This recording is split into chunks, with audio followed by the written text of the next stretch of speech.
Hey there, hey there, beautiful brown girl family. Welcome to our special episode tonight. We are here for our beautiful brown girl mental health panel. I am so excited to see you all. Welcome to the replay for those of you who are tuning into the replay, and welcome to the live for those of you who are joining me for the live. Now, I see you all getting in here, so it's really important that you go ahead and introduce yourself in the comments for me. Let me know where you are watching from. Also, let me know if this is your very first time joining me on Beautiful Brown Girls TV. I love to celebrate our first timers and really just welcome you into the space. So go ahead and start dropping that information for me. To say that I'm excited about today's episode is probably an understatement. This has been something that is, I've been working on this for quite a while, and mental health is something that's super important to me. So I have found two amazing, beautiful brown girls who are going to be having the conversation with us tonight. But I also want you to make sure that your voice is heard as well. So again, before we jump into the meat of everything, if you'll go ahead and introduce yourself in the comments. Again, let me know where you are watching from. Also, if this is your very first time hanging out on BBG TV, let me know that as well. And go ahead and tag some of your friends in the comments and share the broadcast on your page, right? This conversation is something that everybody needs to hear, especially our beautiful brown girls. So we want to tag our cousins, our aunties, our sisters, our friends, right? Tag your enemies too, y'all. Get everybody in here, okay? They need to hear what we are talking about. So I see we have Tawanda, who is here from New Orleans. So welcome. Nola in the house. Tawanda, I don't know if you knew, but that is home for me, honey. So welcome. Go ahead and tag some of your friends again in the comments so that they will come and join us on this very important conversation that we are having about our mental wellness. So let me go ahead and do the official introduction while we do that. And then I have a poll question that I want to submit so that we can make sure we are on the same page and that we understand where everybody is. But you know what? Before I do that, y'all, let me go ahead and share on my page because I can't do two things at one time, honestly. So give me a second. Let me find the broadcast and share the broadcast so that I can make sure people are here. My people are here as well. So give me just a second. Hey, Celeste. Hey, Peggy. I see y'all getting in here. Hi. Welcome to the show. All right, one second, y'all. So if you will, go ahead and take a moment again and share. Right? Go ahead and share. There it is. This is me. We are live. All right. So I just shared on my page to you all. And that really, again, is an effort for us to get as many people in here as possible to participate in this conversation with us. So again, we have Celeste, who is here from New Jersey. Welcome. And we also have Peggy, who is here from Gardena, California, over there on the West Coast, West Side. Welcome to our episode today. So excited to have you. Okay, so what I was about to say was, let me introduce y'all to the show. So welcome to our BBG TV mental health panel. We found that conversations surrounding mental health issues are subjected to quite a stigma in our communities. Many of you know that our friends and family oftentimes are not as candid or transparent about mental health and mental wellness. So because of this, we experience a large amount of shame when we're discussing our challenges with our mental health, or just a lot of misinformation when it comes to what it means to take care of our mental health and what mental wellness really means. So it's time for our communities, especially our brown women, to destigmatize this conversation in order to make sure that we place ourselves in a position to access our very best lives. Everything that we do here at Beautiful Brown Girls is really about elevating that. And a part of living that best life is to prioritize our minds and implement self-care. So on today's show, we're going to focus on emotional integrity, tapping back into our emotions and allowing ourselves to feel. This might seem very simple, y'all, but I have found in life that it is not. Okay, it can be quite a challenge. So, our focus today is to really make sure that we are giving ourselves that time, that we're really having the opportunity to think about what that means, to even give ourselves an opportunity to feel, right? So I also wanted to make sure, just that I center in, I know we have some new folks that are joining us, that when we are executing all of our programming here at Beautiful Brown Girls, and we have lots of different shows here on BBG TV, everything that we do is about sisterhood, support, and self-care. We want to make sure that we're building authentic relationships, that we are swapping stories that are going to empower and encourage the people that are around us. So one of the reasons why I ask you to introduce yourselves in the comments is because you may very well meet your next best friend there in the comments, or you might meet someone who lives in your area that you really feel like you connected with, and now you can have a deeper connection with those folks, right? So that's what we do here at Beautiful Brown Girls. And if this is your first time joining us, honey, welcome. I am so excited that you are here. Okay. So before we introduce our guests, I have a question for y'all, and I need you to place the number that resonates with you the most into the comments. Okay. So my question for you is, what is your relationship with your feelings? What is your relationship with your feelings? Now, some of you might be saying, child, ain't nobody got time for that. Okay, ain't nobody got time to be out here feeling and such, right? So I'm gonna need you to go ahead and drop a 1 in the comments. Maybe you and your feelings are in a situationship, right? Things get a little complicated sometimes. You know, sometimes they welcome, sometimes you be like, now listen, I ain't got time. Okay, so you're gonna drop a 2 in the comments. Or maybe feelings are bad. Maybe you and your feelings hang out all the time, honey. They are welcome in your space. You invite them. The door is always open. You go ahead and drop a 3 in the comments, okay? So again, what is your relationship with your feelings? 1, ain't nobody got time for that. 2, we're in a situationship. Or 3, feelings are bae. Go ahead and drop those numbers into the comments so we can see what we are working with today. Now, I have a couple more folks that I need to welcome into the space. So I see CD is here from Florida. Welcome, welcome. Rochelle is here in Kennesaw, Georgia, but making it clear that she is from NYC. Welcome. So excited to have you. We have Zolita, who is here from Detroit. We also have Paris here from H-Town.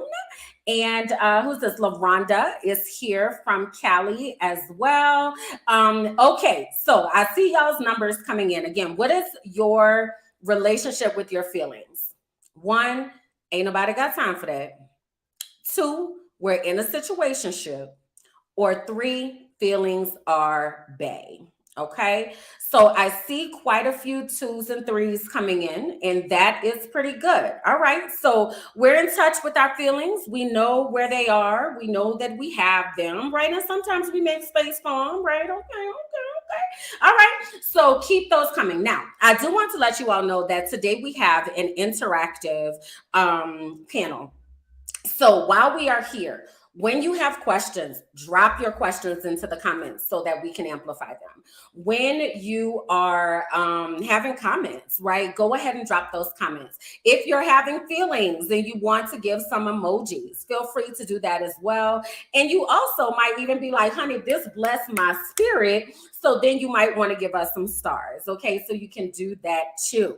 So again, let me put this back up for you one more time, so that we can make sure we have everybody's responses. What is your relationship with your feelings? 1, ain't nobody got time for that. 2, we're in a situationship. Or 3, feelings are bae. If you'll go ahead and drop that into the comments. And I am going to tell you about the ladies that we have joining us today. So we have 2 guests that are going to be on with us. So the first is Maria Trotton-Bush. Maria and I actually went to Fisk. Shout out to Fisk, LFU in the house. Okay, I had to do that because our other guest, she was saying the other day, but it's okay. Y'all learn about it. She's an HBCU grad too.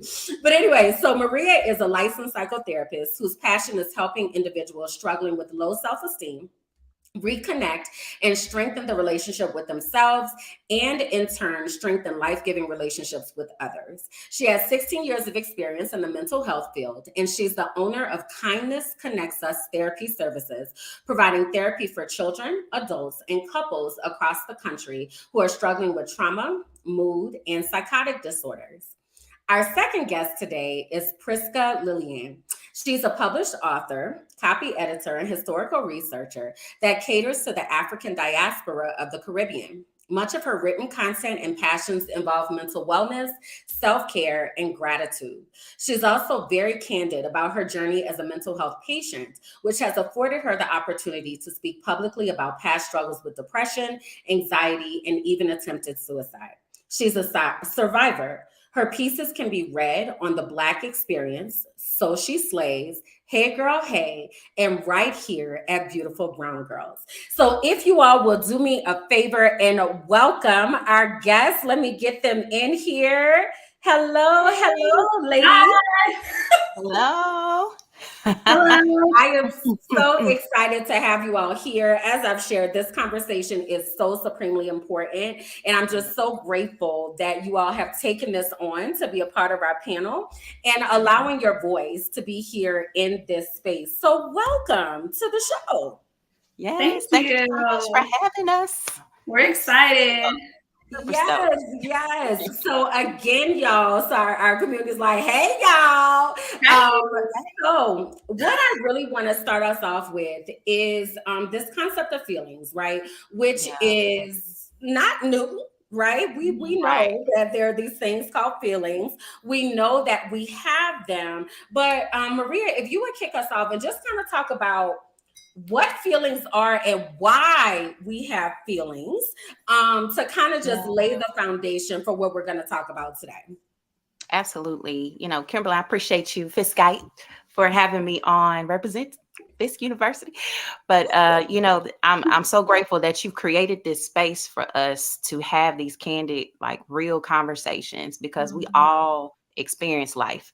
We all experience feelings. We're born with feelings. Everyone has and experiences them. And so the thing about feelings is that they are almost like I say, it's like a that help us navigate through life. They help us figure out if we're safe. They help us figure out if we're not safe. They're short-lived. If you imagine like having these moods where 1 minute you're sad and 1 minute you're happy, you know, they're very short-lived. And another thing is that feelings happen in the body. And so then we have to acknowledge them because they're always present. And so I talk to my clients about this all the time, is that, you know, we have to validate those feelings, whether they are rational or irrational. They're very present, right? They're very real to you in that moment. And so it's you having the time and taking the moment to validate and acknowledge them. But their feelings are also, they don't have to be right or they're not wrong. You know what I'm saying? They're there to help you navigate through life. And so when you're in a space where you're not acknowledging them, you're suppressing them, or you've been taught to suppress them, or maybe they're too overwhelmed, you know, you're overwhelmed by all the feelings that you're feeling, we get to that place where we avoid. You know, because we start off in life with feelings, if we have parents that didn't even know how to manage their own feelings, they didn't know how to tell us or teach us how to manage when we have our own feelings. One question I ask my clients when I meet with them is, you know, tell me about your upbringing. Tell me if you saw your mom or your dad or your caregiver cry. Did you see them talk about sadness? Did you see them talk about when they were angry? Did you see them talk about when they were exhausted? How did they demonstrate that to you? Or was it always a smile on their face? Did they go to the corner or wait till you went to bed before they cried? And all those things matter because they are your first role model, right? Right. And so what's you all's thoughts on that? I know you. So I wanted to kind of hone in on something that you said about the narrative, if you will, or the learning that we got about our feelings. And Prisca, I'm really interested to hear what your narrative was, and I'm going to share mine as well. But what did you learn about your feelings in your home? Like, what was that story? What did that look like? So we spoke briefly yesterday. Hi everyone. I saw someone from Houston. I'm born and raised in Houston. And shout out to FAMU because I'm a Rattler. So I knew you was gonna get it in. I knew you was gonna get it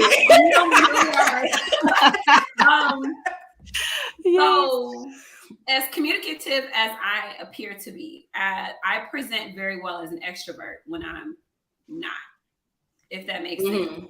And I grew up in a household like that. So if you were just to see my mom and my dad, it's like, oh, they're about to have a paper, back when I'm 35. They're ordering the fight for the weekend. And you would think that my parents loved all these people in their home. My mother was a beautiful woman.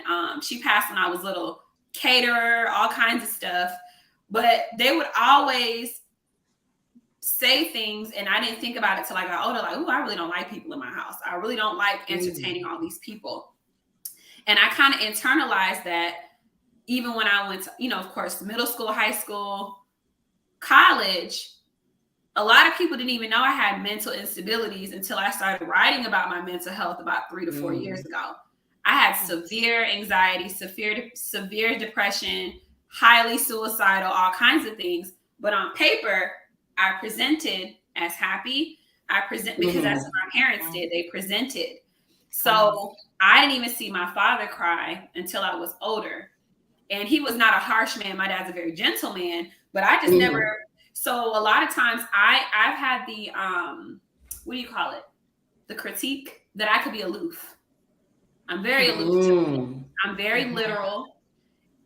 I'm only going to ask you 1 or 2 times, Maria, are you okay? And then I'm going to move the hell on. Even when you're telling me these things, I'm going to empathize with you. But internally, I wouldn't even know what the hell to do if that was me. So that's how I grew up, just kind of floating around type thing. It was never a discussion about, hey, did you cry today? And if I did cry, what time is dinner? Because we don't have time to talk about that type of stuff. Yeah, I have a very similar story, Prisca. Feelings weren't allowed in my house. Like let me say, the only feelings that were allowed in my house were happiness and anger. I, however, only got to express happiness, right? I couldn't express anger or anything else, right? So it caused me to always have a story on my tongue, right? Because when I came to the dinner table, I had to be like, how was your day? It had to be great. Like, it wasn't an option to be like, oh, me and my friend fell out and I'm sad about that. Or, I'm disappointed. Like, these feelings didn't exist, right? It was, everything was great. Yeah, I was on the bus and an elephant came on and it was crazy. Like, I literally would just make up stories.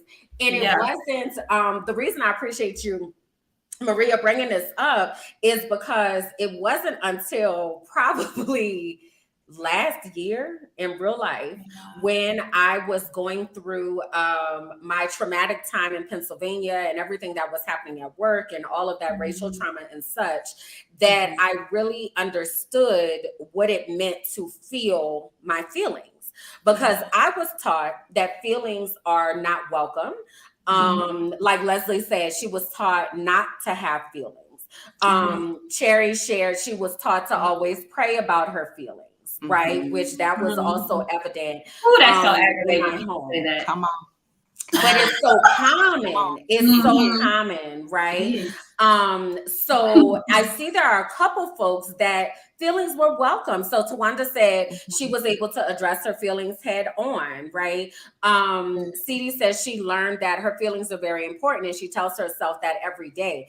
I do now, but when I was growing up, that story that I learned was that we don't have feelings. Like, we don't do that. Like you said, what time is dinner? Okay, because we got stuff to do and ain't nobody got time for that. So what I'm wondering is, what is the process that we go through to connect back to our feelings. Because, well, let me not even ask that first. Let me ask this first. Why do you think that we are so disconnected from our feelings? Let's start there. So Maria, if you'll start us off and then Prisca chime in. Of course. Yeah, absolutely. I think you both hit on it, is the messages that we've been told, the stories that we've been told, the environments, even the unspoken things that we've been told that, growing up, I heard, my parents heard, children are to be seen and not heard. Yes. You are to go in here and not talk. You are to go in here when you get home from school, go straight to here. There was never any engaging. There was no ever, connecting. And again, I believe our parents did the best they could with what they had. But it's so important for children to feel seen and heard and loved. Because I really want to pose this question: who told you that you didn't matter? Who told you that your feelings didn't matter? Who told you that what you were going through didn't matter? Because that's the first step in connecting. Absolutely. Telling yourself, and even the messages that we've gotten from people around us, and really being honest, being vulnerable, and get to that space where you can say, you know what, I need to remember. Because sometimes we don't want to go there, but we have to reconnect back to those stories. We have to replay sometimes those events that happen to help us understand why we are here, where we're at right now. Yeah. So I asked the viewers, like, if you can think back, who was the first person or people who made you feel not worthy or valid? And a lot of times we have to really think about shame as well too, because if I'm not worthy, if my parents don't feel like I'm worthy, if they don't feel like my story matters, that my day matters, who else is going to feel that way? Am I a mistake? Am I not enough? And these are all the messages that we get that can impact where we are today in our relationships, and impacts the way we perceive the world. It helps us to navigate our career. Maybe you're not taking that step or speaking up in your job. If you're not speaking up in that relationship, are you putting everybody else? We're talking about superwoman. If we're putting everybody else before ourselves, before how we feel, like, why are we not checking in with ourselves? Because of the beliefs or whatever messages we have received at a younger age, or even women on here that have experienced domestic violence, sexual assault. I have clients who have been raped, who they've been able to have gotten to that place where they dissociate from their own feelings in their body, because what feelings happen in our bodies. And so if someone has taken that power from us, we're going to dissociate. And so now we have to reconnect back. Right. And so we really have to start, where did it come from? Who, what, where? Yeah. What were you going to say, Prisca? No, I was agreeing with everything she was saying. Coming from a patient standpoint, it can be difficult when you don't even have the language. Now we're older and there's a lot more language. Okay. Yeah. Even when you're dealing with intimate relationships, like, especially in undergrad, he ain't, or this person's trifling or whatever. And you're like, oh, now I know that was gaslighting. I was being gaslit. This low key is narcissism or manipulative. And when I spoke earlier about presenting, I'm someone, if you see me, that's what you're going to get. I'm pretty transparent. I used to always, I've been here 35 years and it took me 35 years to realize, not everybody is when somebody shows you who they are the first time, you have to believe them. You have to believe them. There's no amount of prayer, wishing, manifesting, crying, carrying on, all that kind of stuff that we like to do if we don't get something our way. That was very hard for me to deal with. Very, very hard for me to deal with and tying that into feelings. Because when I think of feelings, I'm like, oh, if I love this person and they're telling me they love me, that's that. Or if I'm doing this for Maria, Maria should be doing it equally for me because I did it for her too, type thing. Yeah. And I had to realize that that's not real life. I only take people from who they are. So I had to stop doing subconscious expectations with people, even though I might have not said it, how I was acting with certain people or friendships was very difficult for me for a long time. It took me a long time to realize like not everybody is who they present themselves to be to you. Yeah. Yeah. And can I even say that we might not be who we presented, who we presented ourselves to be, right? Because I've been asking myself lately, who am I outside of the expectations that other people have put on me? Right? Who am I? Goodness, why am I coughing all of a sudden? Who am I if I am allowed to just be free and just be? What does that look like? What does that sound like? Yeah. How do we start that journey? I like what you both, just thinking about what you said, Kimberland, and then what you said, Prisca, it made me think about the ability to be able to trust yourself when you're having those feelings, trusting your feelings, trusting that intuition, trusting that gut feeling, that, okay, again, those feelings are to feel like I'm just to let me know if I'm safe or unsafe. And if I'm getting those red flags, like something is not right, something is not kosher, I need to dip out, or I need to lean in and see what's going on. But it's going back, how can I trust even myself and my own judgment when I feel like this person is mishandling me, and I know something within me is telling me that, but I'm not going with it. I'm not trusting that. And so I'm asking everybody else around me, girl, do you know I met this guy and he said this and that, but I'm really feeling them. And we try to justify knowing we've seen the red flags.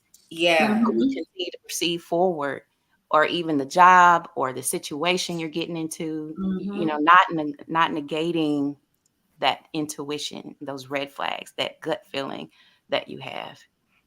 So I have a question though, because many of us, as we talked about, right, where these stories developed about how we deal with our feelings, many of us have had to disassociate from our feelings and disassociate from our body, whether that be because of trauma, whether that be because that's what we were taught explicitly.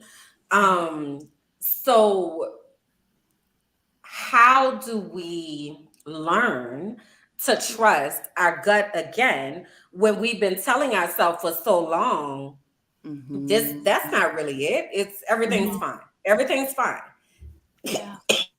Yeah. I think it's definitely being present. One thing I work with my clients on is actually being in the moment, and being present in your body, because feelings happen in your body. Being able to identify where in your body are you feeling that feeling.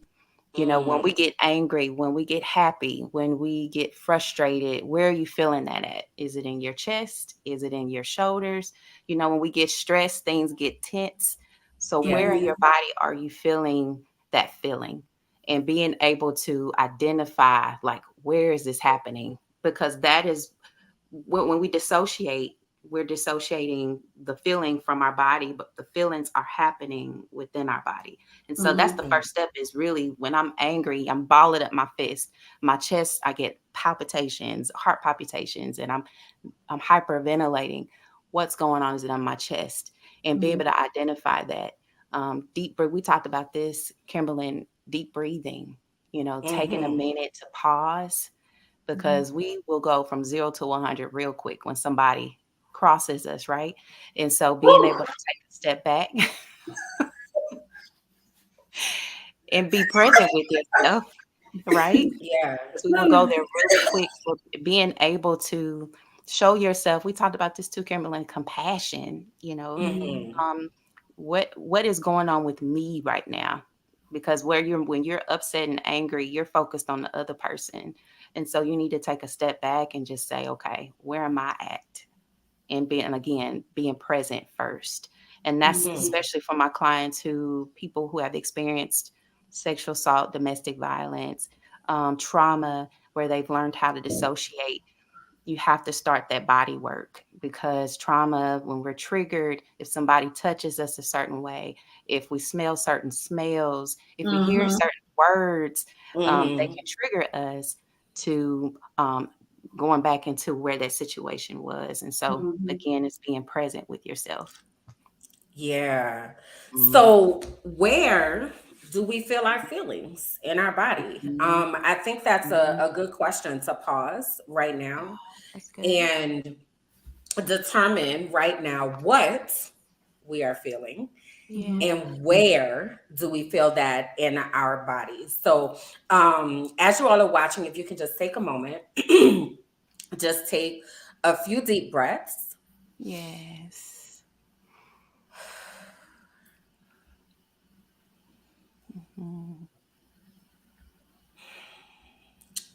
I'm going to drop a tool into our website, into the chat, and it's called the Feelings Wheel.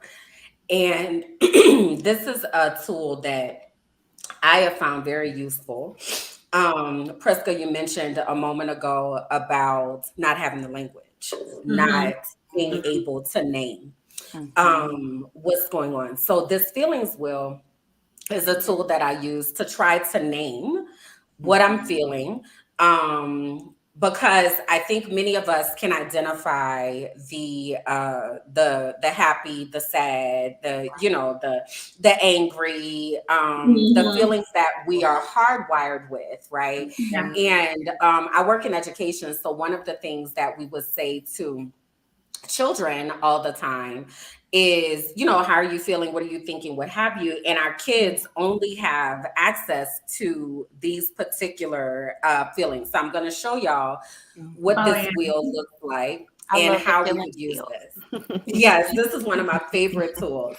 So in the center of the feelings wheel here are those feelings, again, that are pretty easy to access. Our happy, sad, disgusted, angry, surprised, bad, fearful. And let me just zoom out just a little bit so we can see the whole thing. So then as we continue to move out in the wheel, it gets a little bit more specific, right? So when you say that you're happy, are you happy like content? Happy? Are you happy like powerful happy?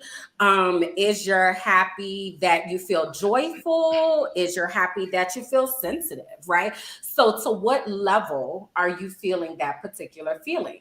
So I would like for you all to, again, just take a moment to tell us in the comments, what are the feelings that you are feeling in your body? And where do you feel those feelings in your body? So, Prisca, hopefully you've had some time to kind of sense, what do you feel like you're feeling in your body right now? And where are you feeling that? I'm gonna be honest. I'm in a state of contentment, and that is a purposeful feeling that I've had the last couple weeks. This is the most sane I've felt in my entire life. I'm just at a point where I'm just like, it is what it is. And that's about it. I don't have another feeling past that. I see one of the ladies says she's irritated. I think I'm just like a calm irritated. Does that make sense? Like, I guess content, because I'm happy. I feel grateful. We're alive. We're healthy. I have a job, roof over my head, that kind of stuff. But I'm in a space of contentment, and I just feel it all over my body, my heart, my mind, my soul, all of that. So content would be the word for Prisca. I appreciate that. Awesome. Yeah. I appreciate that. I would say you guys. that I would say that I feel confident and free. Which free. Yeah. And I feel that in my inner spirit, right? Like it feels almost like I'm shining from the inside. Right? Like I'm in a space where I get to just be. So I feel light. Yes. I feel mobile and flexible. And yeah, it kind of goes throughout my entire body, but I feel like the source of it is like right here, just in my soul. It's like something that's kind of just coming out, right? Soothing. Yeah. Absolutely. Yeah. So what I appreciate, Maria, I see you kind of sitting back. She's like, this is I'm excited. Listen. So talk to us about what you're thinking over there as you're hearing us kind of describe this. What are you thinking over there as well as looking into the comments? Definitely feel inspired. I love and just am so excited and inspired by you women and just the women that have come on that we are having this conversation. It just fills my heart with so much joy to see you utilizing this platform and being able to be here and share with you all, and then peaceful.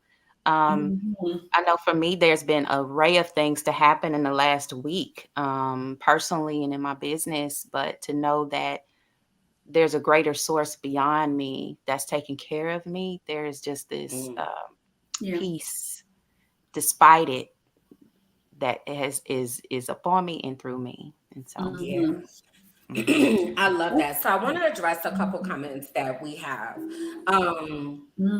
So a couple of folks, Erica shared that she feels the opposite of all of that.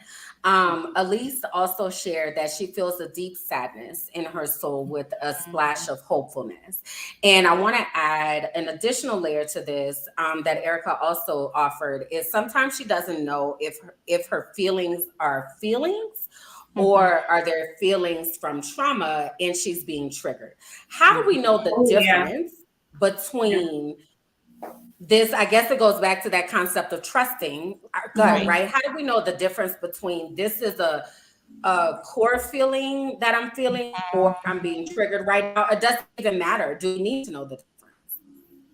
Yeah, I think it's going back to being present. The more that you spend time with yourself, the more that you're learning yourself, the more that you'll be able to connect with yourself, what's going on, and being able to trace back what happened. And, and I talk to some people some people don't believe in this, but empath people, people that are able to pick up emotions or the energy and environments. And they have to be so careful with that and just being able to check in with yourself first thing in the morning and saying, okay, where is Maria at? What am I happy? Am I sad? Am I just tired? Am I exhausted? Am I confused? Like really checking in with yourself. So before you go out into the world and have this, even with your own children, empaths can pick up those emotions from other people and confuse that with your own emotions. And so again, it's going back to where are you checking in? Where is Erica at? Where is Maria at today? And then while you have that to go off of, when you enter into these spaces or situations where you're triggered, you'll be able to know, okay, someone right? Like you said, trusting, okay, something in my gut with this person or this situation that has me on alert. It's not funny, haha, but it's funny you bring that up. And to the young lady, Miss Erica, who mentioned that it's very difficult when you're so literal like myself. Yeah. And you don't pick up cues when you talk to people of like Maria had a perfect example, like a guy, like everyone else could see these signs but you, right? And they're like, why didn't you notice such and such? And I'm like, well, that's not what that person said. But their actions didn't align with what they were telling you. And then I have a history of, I like to cling on to people because, I've known them since high school. Yeah. I've known this person since freshman year in college, and it's baffling and befuddling to me when it's like, dang, this person was always like that. It's just, I didn't pay attention to what I was told to pay attention to because oh, that was just one time that Kimberland did that. Oh, that was just one time Maria did that. And it takes you aback because it's like, damn, I should have been stopped communicating with such and such. I should have been stopped sleeping with such and such, things of that nature. And it's just, it can be confusing because I always joke and say, I don't have the gift of discernment. Unless you're in my face doing some effed up stuff, I don't go looking for things. I'm not someone that looks in someone's cell phone. I'm not that person. So when I'm not, if I feel like I have to be on high alert all the time, it just makes me retreat and not want to be around anybody. Because I can't take you for who you present yourself to be, because I'm telling you who I am. I don't have no secrets. And so that's something I had to learn is, am I being fearful because of things that has happened to me in the past? Or am I being fearful because my body is telling me something is off because it's off? Yeah. So. And, to think about that too is, what are your values? Despite on your feelings in that moment, what are your values? Like if you value honesty, if you value trust, like are these people in your life making you betray who you truly are, the core of you? The people that you are around, if they are liars, if they are not honest all the time, if they are not honest with their spouses or honest with people around them, like that's not lining up with who and what you value. And in the end, it's going to make you betray who you truly are. And no one is worth that. You know what I'm saying? Nobody is worth that, you betraying yourself. So it's along with your feelings, what are your values? Are they, and this is where I go into like people pleasing. Like, are you trying to appease these people in your life? Because like you say, you're holding on to people, and we hold on to people and we try to justify and bend, and to the point where we break or we're betraying ourselves. But who are you? And that's getting to the core of who are you? What are your values? Right. And so when those feelings come up, it's like, okay, something ain't right. That's a little shady. I don't believe in that. It's time for me to dip. Yeah. That's good. So thinking about those core values, because I feel like we are, especially those of us who have spent so much time being disconnected from our feelings and our bodies, we are always questioning, like, am I seeing what I'm saying? Like, right? Yeah. So we need to have a North Star, right? To be like, okay, it's either this or that, right? For me, I can be very literal and like black and white too, because that helps me in moments to make those tough decisions that may not come so easily or naturally, because I'm still learning to trust my feelings, right? So if I know, for instance, that honesty is something that's important to me, and then someone is dishonest, it throws me over the roof. Yeah. They're dishonest, right? But along with that, I also, Kimberland, have a history of having mental funerals for people. So I will, it's bad. Like it's real bad. Like real bad. I'm really trying to get better at it. But when I see that, because back to Erica's point, I'm triggered, right? Yeah. So I'm like, oh, we ain't doing this. Like, we're not doing dead. You're dead to me. I've killed you all. Like, we're done, right? So how do we find that balance, if you will, between I know what my core values are. I know the things that are important to me. I'm seeing something that is opposite to that, but this is a person I care about. Like, how do we balance that? Absolutely. It's honest communication. It goes back, not passive communication, but assertive, honest communication. If this person is worthy to be in your life and you really care about them, I think it is rightfully so you all have a conversation. And before that happens, to recenter yourself. Because at that moment, if you're triggered, if you're upset, you have to get back to and being present and grounding yourself so that you can have an effective communication or conversation with that individual. But it's definitely having a conversation with them. But first, what we say, come back. Where am I at? Where is Maria at today? What is going on with me? Where am I feeling it in my body? What is the thoughts that are going through my head? Because thoughts impact the way we feel. And so connecting with ourselves first. So that's good, because that goes to a question that Aisha had just a little bit ago. And she said that she was feeling really good the other night, but she had a conversation with two people and she fed off their anxiousness and stress. And suddenly she was upset and crying when they finished talking.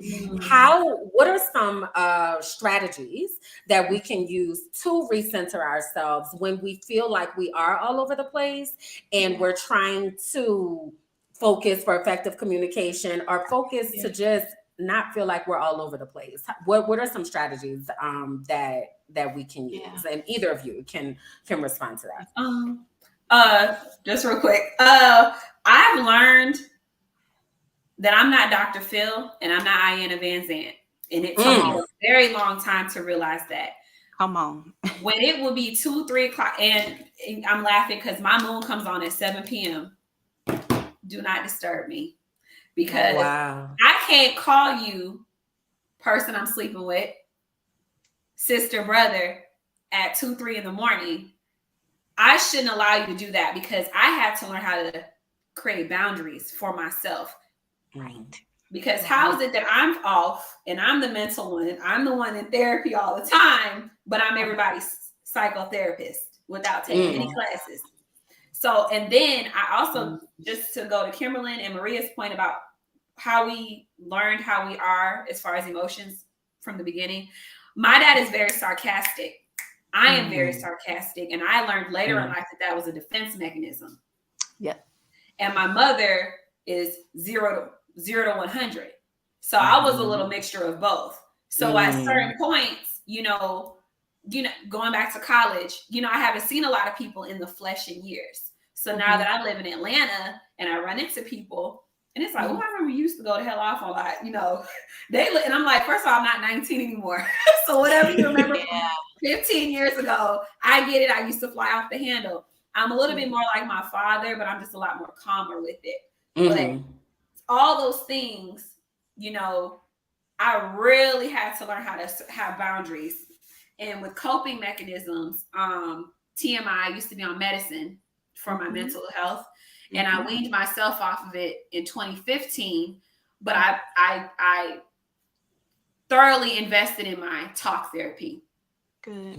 And for me, coping mechanisms now is journal writing. I write a lot in my phone, notepads throughout the day. I love jazz music. I would throw on some Coltrane and not be bothered for a while. So those are, and I love to run. There's a city park a couple miles up from my house. I do stuff like that. And I travel a lot by myself. I don't wait for people to come out and eat with me anymore. If somebody can't come to a dinner thing with me, I do it myself now. I used to be very clingy with friends, very clingy. So just wanted to say that.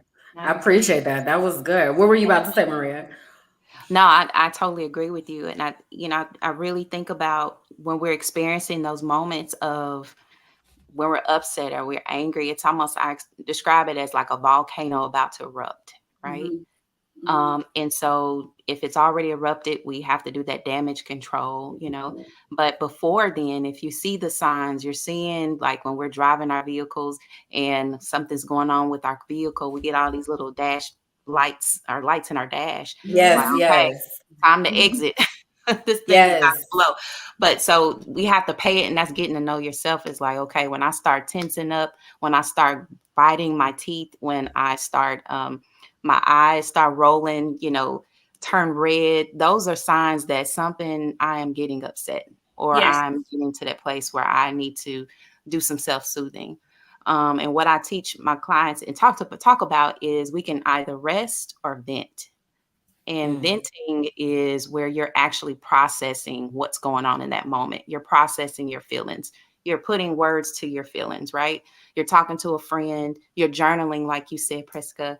You're doing art therapy. Is there music therapy? Things that you're intentionally thinking about how you're feeling, but you're processing it, right? And then, you also have it's just resting. Where you just watching your favorite show. I love Martin. I love The Office. Those shows that bring comfort to you, right? Mm-hmm. Living Color, you know. I was gonna say, please say that because I'm Right? Just things that you can do mindlessly where you're not thinking about your feelings. You're not thinking Yeah. about the situation. And so we have to have a mix of both. yeah. And so, you know, I enjoy traveling. Like you said, I love solo travel. I love working out. I love something about cardio, that runner's high for me, that helps me self-soothe, taking baths, warm baths, reading, Yes.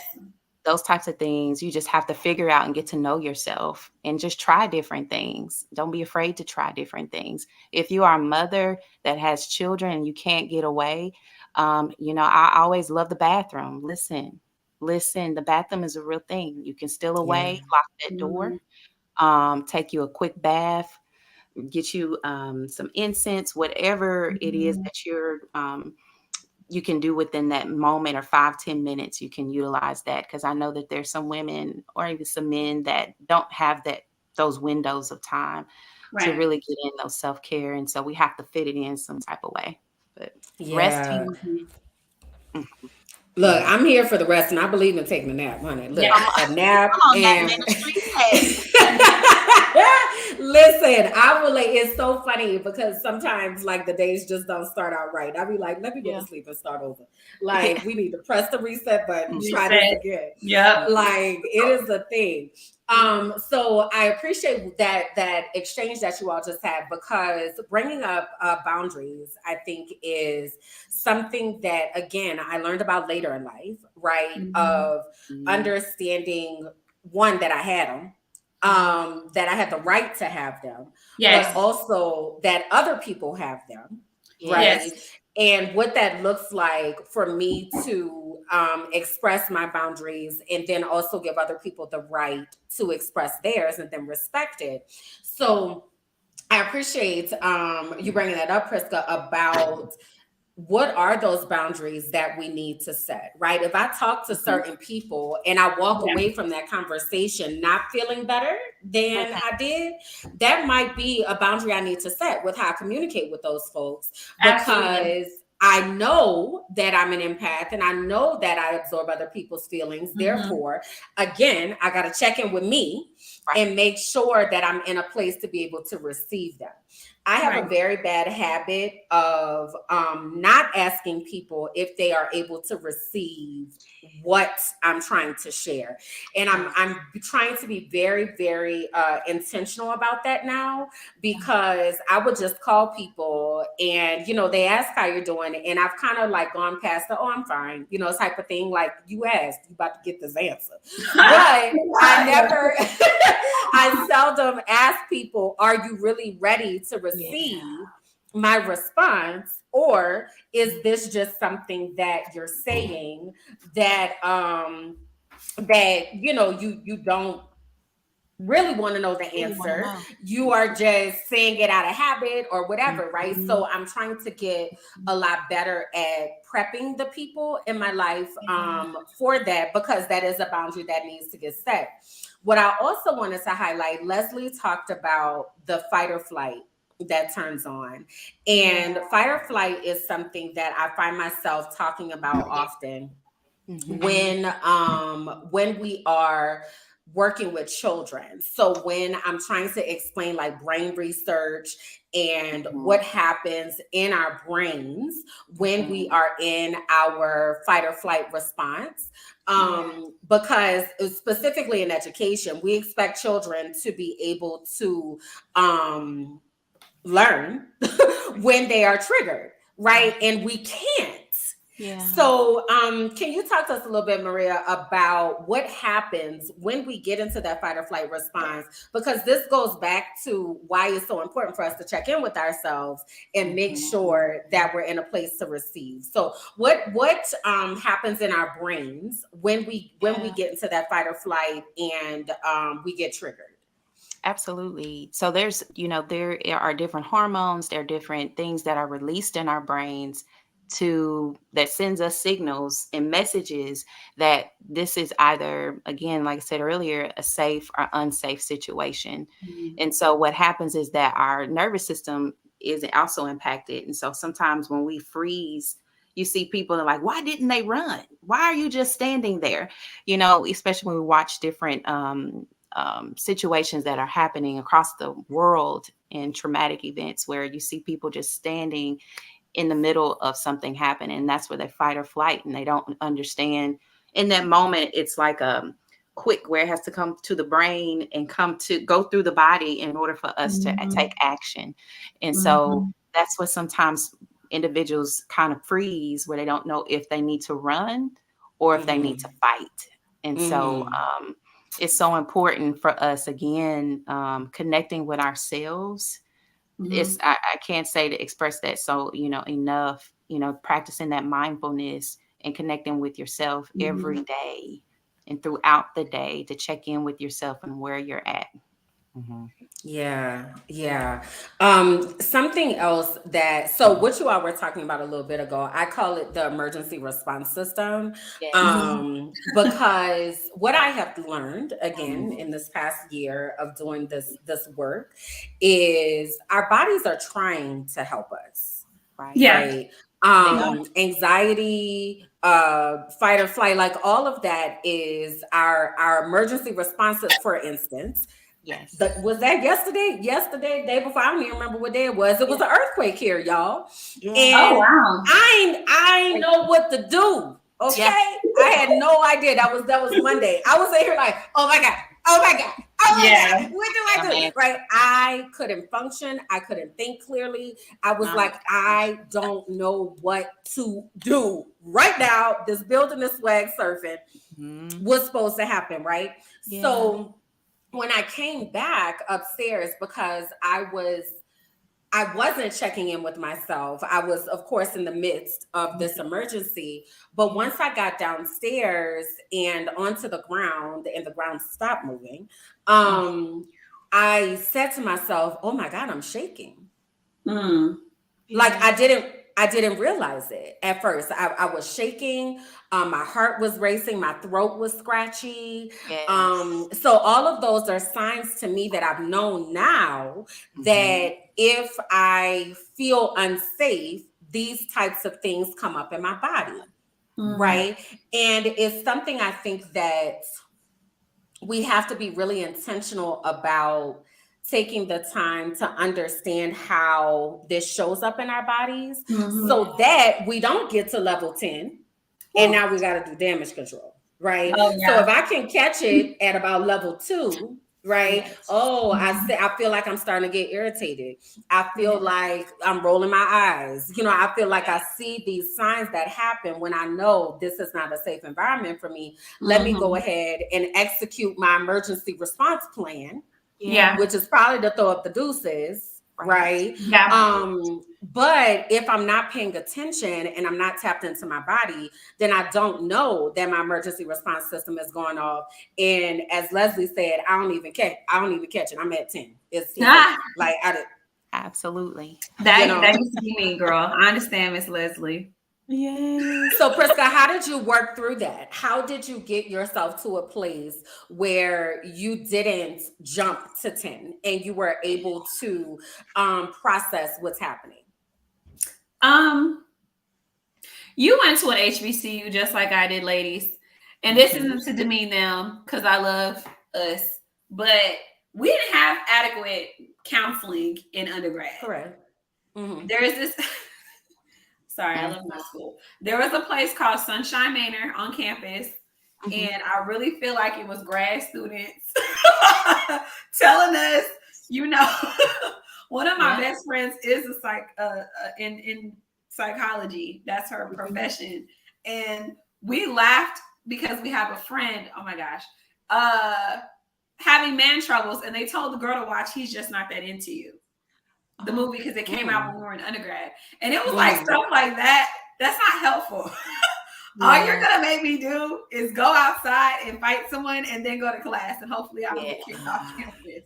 Like, it just wasn't adequate. So I knew to go seek help but the help I was receiving wasn't that.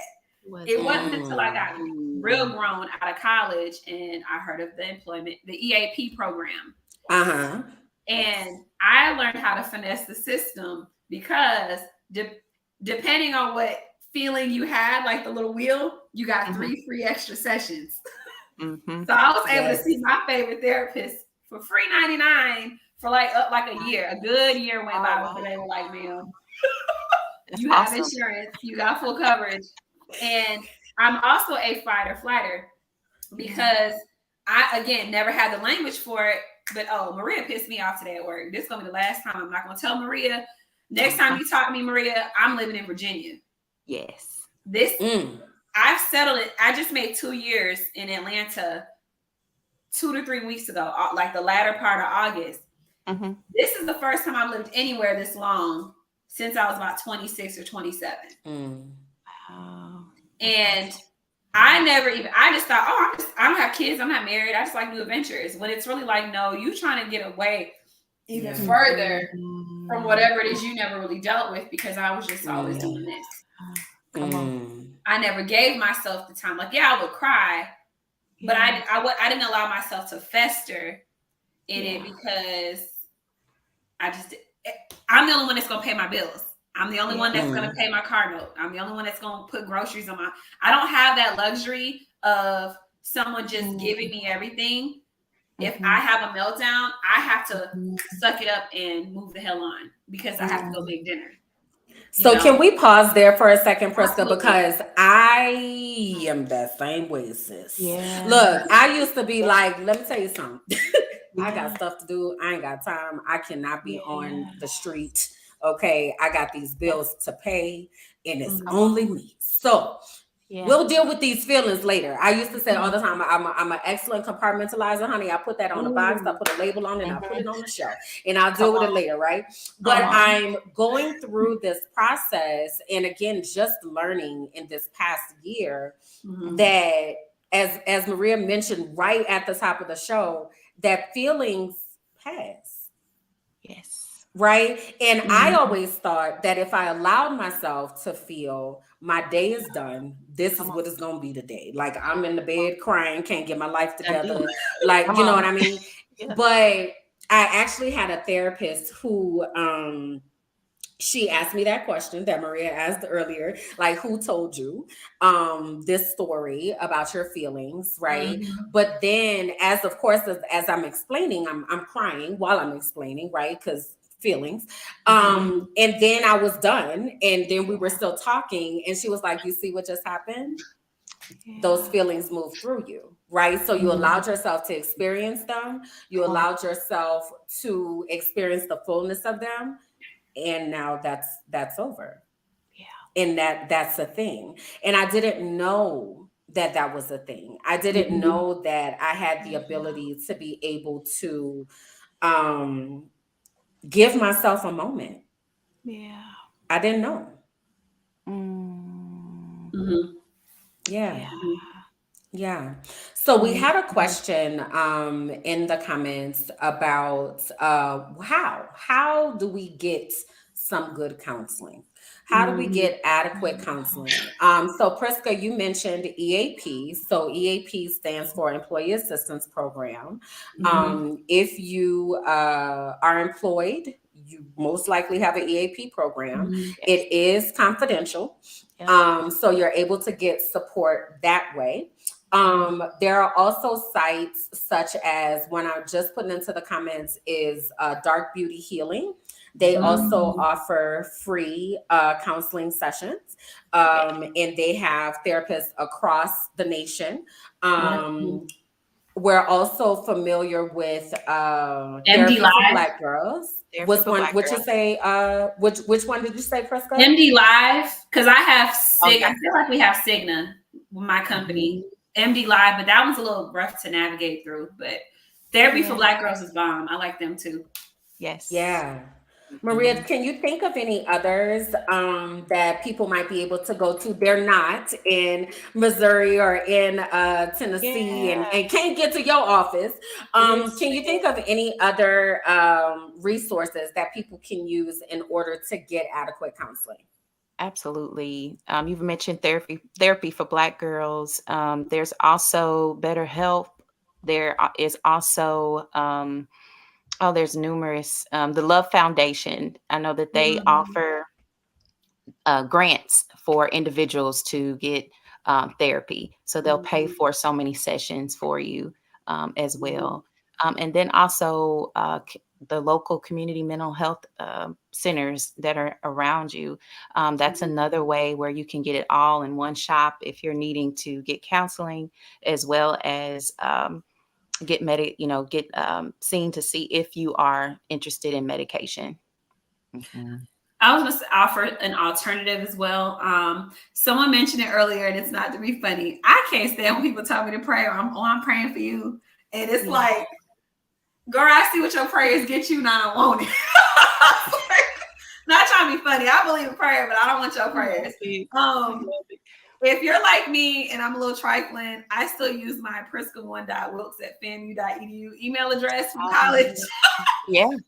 You better get that student 6 months free for the Calm app and learn how to meditate for free $99. Okay. Calm, and what's the other one? There's a bunch of different Headspace is another. Breathe is really good. But yeah, I still use my undergrad email to get free resources as well. That's also another way to get free counseling and meditation practices if you're that type of person. So I love it. No hating on that. Listen, and I'm one of the reasons I'm so grateful for this time is because so many of us know that we need support and we know that we need help, but we don't really know where to turn, right? So we're trying to navigate it, and I can speak I remember when I was in crisis in Pennsylvania and I was trying to find a mental health counselor, and the system was so antiquated. They were like, oh, you got to call so-and-so and call such and such. And I was like, ain't nobody got time to be calling nobody. I can't even function, man. 10 times. You flipped out 10 times already. Yeah. Now, I'm over here in full on panic attack. I ain't got time to be making phone calls. Like, so having these resources, I can definitely say Dark Beauty Healing is one that I just ran across because I was like, there's got to be an easier way. My God, there's got to be an easier way to get some help, right? So I ran across that one. But these apps and these resources can literally help us and get us in those spaces where we are able to, again, recenter ourselves. And get ourselves to a place where we are connected back to what's going on before we pop off, before we have a 10 moment and we got to go clean up some things because oopsie my bad, right? So this is the thing. Now, I did want to address, there was a comment that came through much earlier, and it was talking about the angry Black woman. And that is something that many of us fear with expressing our feelings, is being called the angry Black woman, or being in a situation where people feel like we're being an angry Black woman, even though we are literally just trying to express what's going on with us. How do you all deal with that trope being placed upon us? Well, I think me and you talked yesterday, this week, about, creating safe places. Who are you opening up to? Because you can't open up to everybody.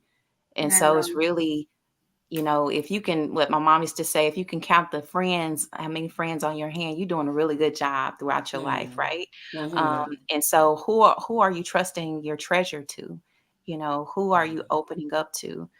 Because some people are not worthy of that treasure, and so it's definitely the people that you have in your life and who you're opening up to is very important, because they're either going to help you navigate that or be there with you, or they're just going to amplify it. and you're gonna be on channel 9 news, right? Channel 5 news. Exactly. Yeah. I will say I have beautiful friendships with a lot of women that look like me.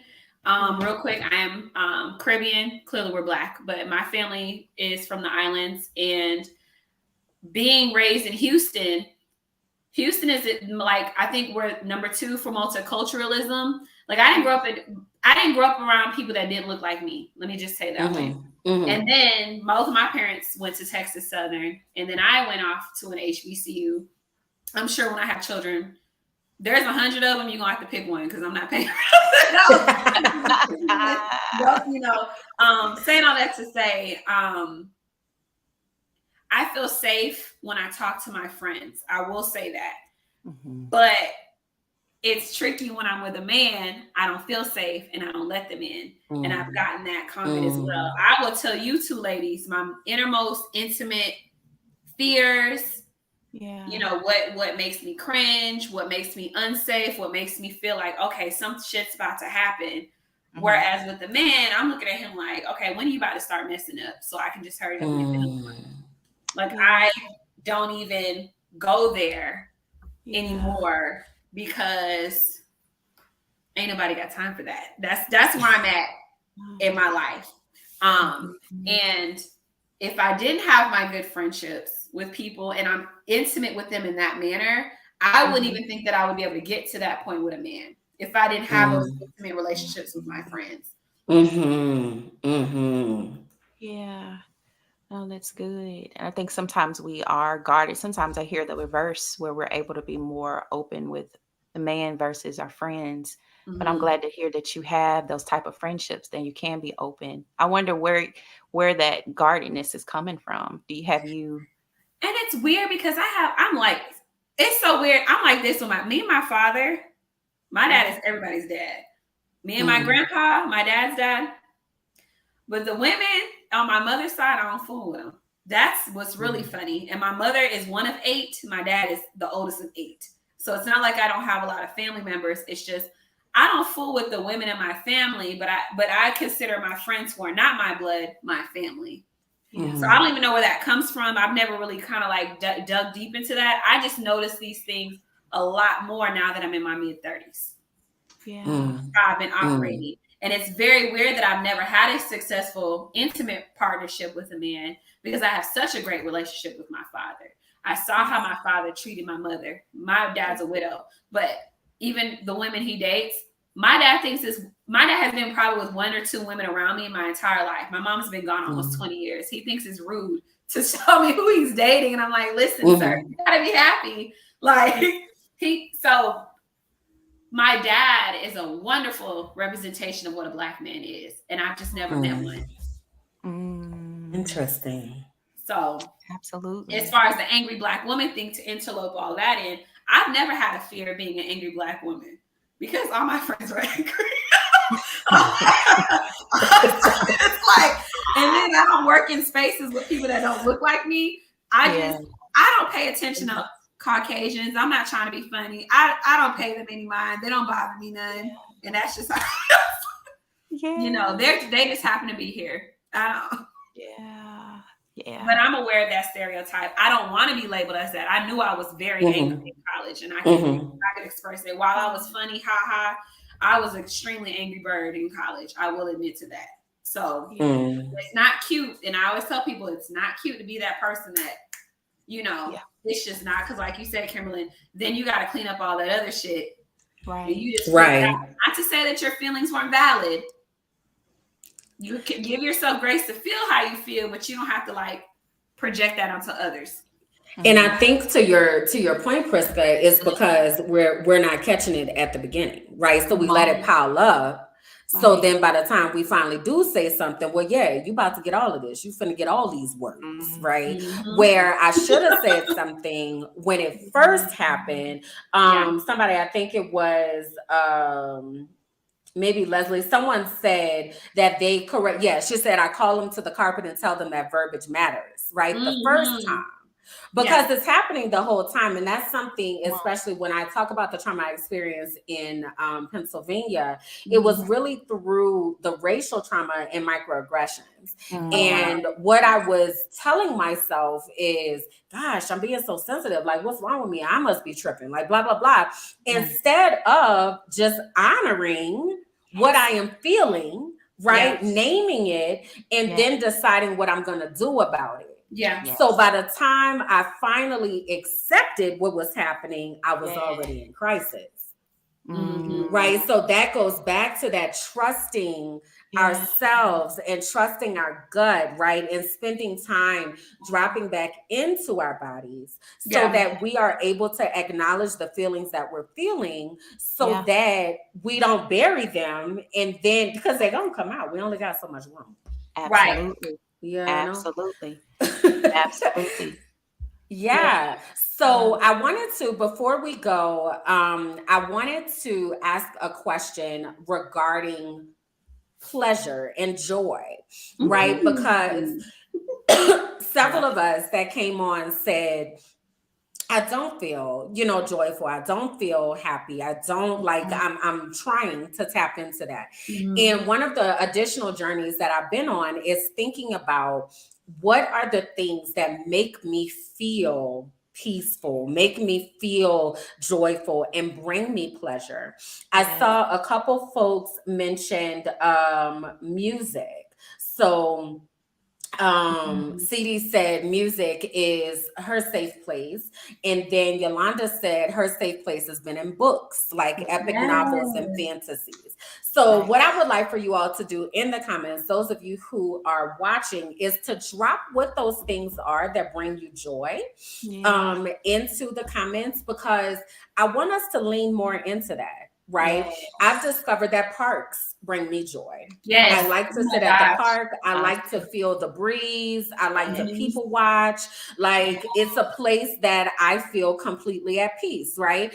So now when I decide where I'm going to live, I need to make sure I live near a park, because that's something that's important to me. That's it.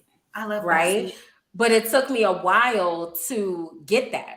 And figure that out, that was something that brings me peace. So y'all drop those in the comments. And then I'm going to ask you, what brings y'all joy? What are the things that make your spirit happy that you find yourself turning to or leaning to in times where you need to recenter? Well, I love, like you just mentioned, parks. I love state parks. Tennessee has so many with these large waterfalls, and safe place for me is water and the beach. I love the sound of the ocean. I love the sound of water. And so it really centers me back and connects me back with myself when I'm in nature. And so that's a big thing for me. I love that. What about for you, Prisca? Oh, Leslie made me laugh, even though she said don't laugh. I'm sorry, Leslie. She said beluga whales. What's she saying? Beluga whales. I love it. I'm through whales. That just threw me That's off. the thing. I'm sorry, Leslie. Look, now I feel like I need to go watch a beluga whale on YouTube. That might bring me joy. Yes. Clearly, y'all, I love to laugh. I'm a clown. Yes. As I get older, I'm just like you ladies. I love a park. I'm an early bird, so I usually wake up at like 6:30. I love cooking. And the older I get, I love just going to the fresh market. I feel like such an adult. Go to the fresh market and get like herbs that is not in a can, and learning different, like learning how to do marinades and different spices, and just I'm glad that I don't have like a strict palate. Like, I'll try anything once. But real quick about the music thing, someone taught me years ago, and this is why I've been in a perpetual, I don't know the literal term, Maria, so forgive me. When people listen to music and certain types of music, the older I get, the more I listen to what my parents listened to. I love original Toni Braxton, Anita, Whitney, Shaka, all that, right? But I get into the mode of, what's the best soundtrack ever? Waiting to Exhale. Those type of songs, I'll put that on at 2 or 3 in the morning, and I'm having a whole meltdown, and nothing was wrong that whole day because I'm listening to Sade talking about Lovers Rock and Sweetest Taboo and Anita Baker. She's apologizing, and nothing happened. The man didn't do anything today. I'm making myself. So I've had to learn to switch to like happy music, and because that's also what added on to my continuous self-deprecating whatever. But you know, it's being, come on, Love Jones. I'm a horrible black. I didn't really care for that movie. I didn't see that till I was an adult. Oh, that's why I said when you said Martin, I was like, Maria gonna hate me because and I tried. Oh, no. What? We need to have a meeting after the show to talk about this. I'm horrible. Whiskey and bourbon's also my happy place. I love a good brew, and I love caffeine. I'm a caffeine freak. I love lattes, cappuccinos, espresso, all that. I love caffeine. But yeah, that's my joy. And just reading a good book. I love going to the public library and stacking up on all the new Black authors. There's another swindle. I know they do this in Atlanta. You can order up to like 50 books to check out. And even if it's not at your branch, I don't buy books anymore. I just either get it on my Kindle for free, or I just check out all the new books that come out from our favorite authors. You just put them on hold. And yeah, that's what I do now. And I have like 30 books I need to get through. Wow. I love to read. So I like that's that. dope. I like what you said. One thing you mentioned, you are, where you're talking about the songs that you're listening to, the message of you are what you eat, you are what you're feeding yourself. And so we really have to pay attention what we're feeding our spirits, what we're feeding our minds, what we're feeding ourselves. If we're, I'm guilty. Like when I'm tired, I turn on some Jeezy, I turn on some UGK, Rick Ross, because that's what I need to get me up. But I think we do have to pay attention to that. What are we feeding ourselves? And if we do cry, it's okay. Because we're accessing those emotions and those feelings, and it's okay to go there. Sometimes we need a good cry, right? Yeah. Facts. Period. So I'm gonna drop a playlist into the chat here, and this is the playlist that I wake up to every morning.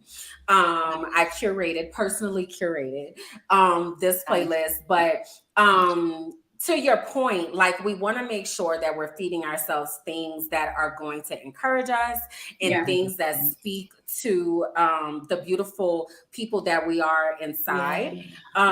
So that might be something that you want to do, is curate yourself a playlist and think about that. Or even affirmations, right? So really thinking about what are you saying to yourself? Because your mouth is the closest one to your ears, right? So if your mouth is telling your ears all kind of foolishness, well, now that's the recording that's playing in your mind, you know? So we need to be intentional about that. So I dropped that one into the chat. I'm also going to drop another one, which is an affirmation video that we can tap into, where you'll be able to, again, have these affirmations playing in your head. I love that. Y'all, our time is just about up. Can y'all believe this? I was like, this time is going so fast. So what I want y'all to do is to tell people where they can find you. So Prisca, if you will start us off, tell people where you are on social spaces out here on these internets, anything else that you have going on. And then Maria, if you'll do the same. Yeah. So my Instagram is my first and my middle name, Prisca Lillian. I do have Facebook. You can find me on there. My website is priscalillian.com. I am a licensed grant writer. So I'm in corporate real estate. I've been in real estate for 14 years. I do assistant community director of 2 properties here in North Atlanta. So that's my main life. So if anyone ever needs anything, let me know. I'm easy to get in contact with. And that's pretty much it on my end. But everything's just Prisca Lillian. So I'm easy to find. So thank you guys for having me. It was really fun engaging with both you ladies, and of course our beautiful brown girls in the chat. That was they were really fun. Absolutely. Where can the people find you, Maria? Yes, ma'am. So my website is kindnessconnectsUsLLC.com. I'm also on Instagram as Self-Kindness Connects Us. I'm on Facebook as Kindness Connects Us Therapy. And also, ladies, if you have experienced a recent breakup, if you have started divorce, if you have been divorced, I do have a group that meets on Thursday evenings from 6:30 to 8. And that is where we learn practical steps on how to take back and improve our self-esteem after a breakup. And so if you're interested in that, go to my website and look up the information. But I truly enjoyed you both. You both are beautiful women. I'm so excited for you all and what you're doing and what you're producing. Keep doing it. And I appreciate the audience too for participating too. Appreciate y'all. Absolutely. So again, you all, I'm making a correction. I typed Prisca's website wrong, so I'm fixing that. Maria's website, kindnessconnectsusllc.com.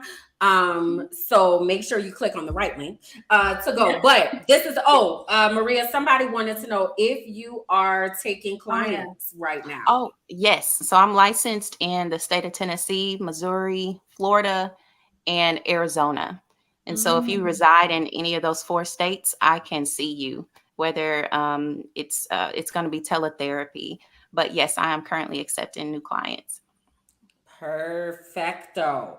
All right. So I know we had a whole lot of new people with us, and I just want to take a moment to make sure that you all are connected to us on Beautiful Brown Girls, because we do stuff like this all the time, y'all. Again, we are here to make sure that we're living our very best lives and that we are lifting each other up as we're out here in this world. So if you go to beautifulbrowngirls.com, you will be able to see our site, see all of the places where we have in-person brunch chapters, and you'll also be able to see all of the virtual events that we have. Also, if you go to our Facebook page, Beautiful Brown Girls, if you like us there, we have a Facebook group called Beautifully Shaded, and we are on Twitter at Beautiful Brown U. We also have a special members network, and this is where you can make deeper connections with brown girls. And for only $25 for the entire year, you get the opportunity to participate in conversations like this. You get a chance to read Prisca's blogs because she's one of our bloggers. You get a chance to participate in our classes and book club, and y'all, we got all kind of stuff going on. So again, go to members.beautifulbrowngirls.com so you'll be able to access that information as well. So before we run, y'all, I'm going to give both of you a chance to say one final thing.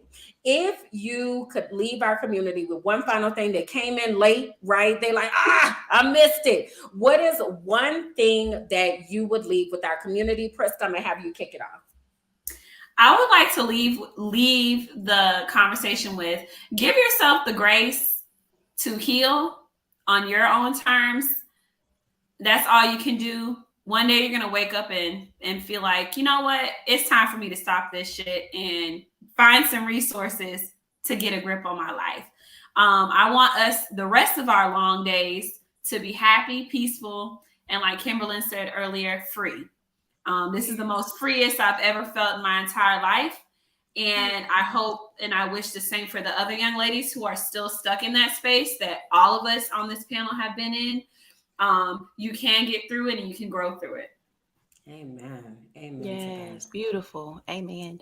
And Prisca, I'm going to, piggyback off that is that, you ladies are worthy of healing. You're worthy. And talking to Kimberland about this, that I don't subscribe to being broken, right? When we're broken, something has to be fixed. And I want you to know you have everything you need to get through what you're experiencing. So keep at it, loving yourself, continue to be open and being vulnerable, because that's where it starts, is being vulnerable and being honest with yourself. But again, you're so worthy, and I celebrate you today. Keep going, queen. Keep going. I love it. I love Love it. So again, ladies, thank you all for tuning in. This conversation doesn't stop here, right? So you will have the ability to continue to comment in the chat, to share with your friends, to tag your friends, to share the broadcast. I know that you know at least one other person that can benefit from watching this panel that we've had today. So if you will do us a favor and share so that others can also experience this freedom and this fulfillment, and come along on this journey, right? As we're all trying to figure out what this looks like and as we all are supporting each other. So I thank you very much. We are going to continue doing these. We're going to have another one in a few months. These are quarterly mental health panels. So if there's a topic that you want us to unpack, if you'll drop that into the comments for us so that we'll be able to curate our next panel. Prisca, Maria, I appreciate y'all so much. I really do. Thank you for your transparency, your vulnerability, and your wisdom showing up in this space. I am certain that it has helped our community. So, yeah, we'll see y'all in the comments, okay? Because I see y'all still commenting. So we'll see y'all in the comments, and we'll be back with our next episode of Brownversations here on BBG TV on Monday. Sab is going to be back with us, so we'll be getting into some more shenanigans and talking about all the crazy things that are happening out here in this world. So if you've never joined us for that, that's on Mondays at 8 p.m. Eastern, right here on our Beautiful Brown Girls Facebook page. So we will see y'all again soon. Thank you so much, ladies. Bye. Thank you.